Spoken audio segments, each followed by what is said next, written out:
In this series of videos, I'm going to offer my perspective on some topics that pertain to the Second Amendment, guns, our community, the industry, and our history. I'm calling it Mansplaining 2A. Here we go. Something I found interesting when observing our community is, let's say you went to a revolver shoot or a long distance match over the weekend. Not too many people would have a problem with that. If you went hunting, no matter what kind of hunting, most people, either they're interested or they're not, but don't have much opinion on it.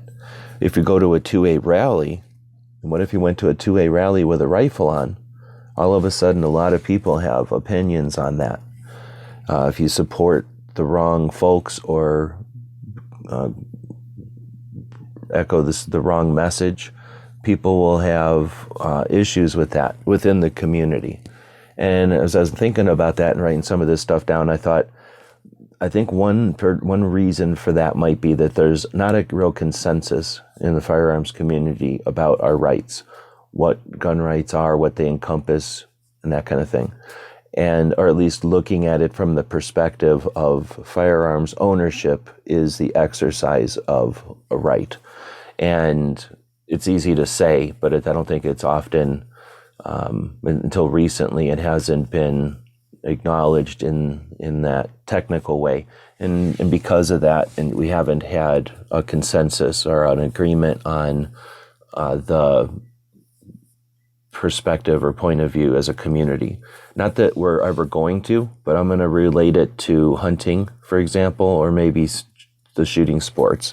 Hunting's a little older and not as many people hunt. So I'm going to start there and use the comparison that when you think of hunting, again, if someone says I'm going hunting this weekend, you don't think much of it because you probably have some idea of what they're talking about, even though you might not know all the specifics. In general, you know what they're talking about. Hunting has been part of humans forever. It's been part of our culture and our society since the beginning, and it's had its ups and downs, but it's always been around. People know what it is, and again, not knowing the details or being concerned with the specifics. If you say you're going hunting, most people understand what that is. And I don't think that's something that was accomplished by any intent, but it was a result or a consequence of a lot of things, including a battle that waged for a long time. I'm guessing most people that are listening to this, it's before your lifetimes. For me, I think it might have been when I was young, or definitely just before my time.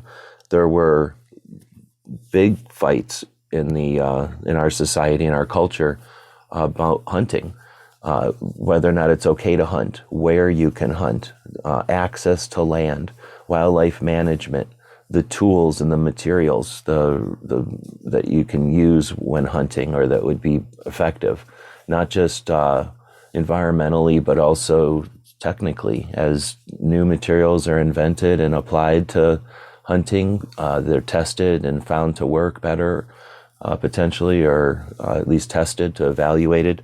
And then, of course, there's just so many aspects to it. And the fights in the hunting, against hunting, waged for years. And the result of those battles was, unfortunately, some negative. We've lost a lot of hunters, a lot of interest in hunting. But there are some positive consequences. And those are that there's I don't know, let's call it a consensus, but again, there's a understanding of what hunting is and what it stands for and what it's about. And after so many battles, many more people understand that hunting is much more than just an individual going out and acquiring a meal. It is that impact on the environment. It's that person's impact on the economy and in society and lots of stuff like that. So because those battles happened and because we have the results of those battles and they were large enough in our society or our culture that we remember there's echoes of those events, that's something we don't have in 2A. We have the Heller decision and we have the Miller decision, and then Ezel with Chicago.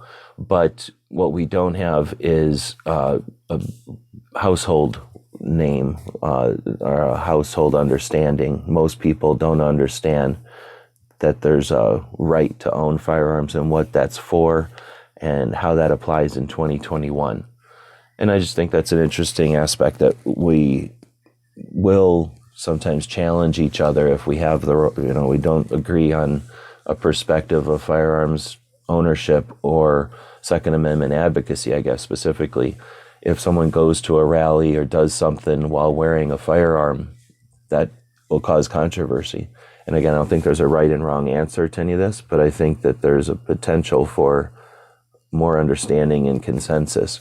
And that has to do with more people getting involved potentially, or maybe not more people being involved, but just having the issue on a larger scale so that more people are aware of it. You don't have to be involved with football to know what football is. You don't have to understand going on a cruise, you don't have to have gone on a cruise to understand what going on a cruise is all about.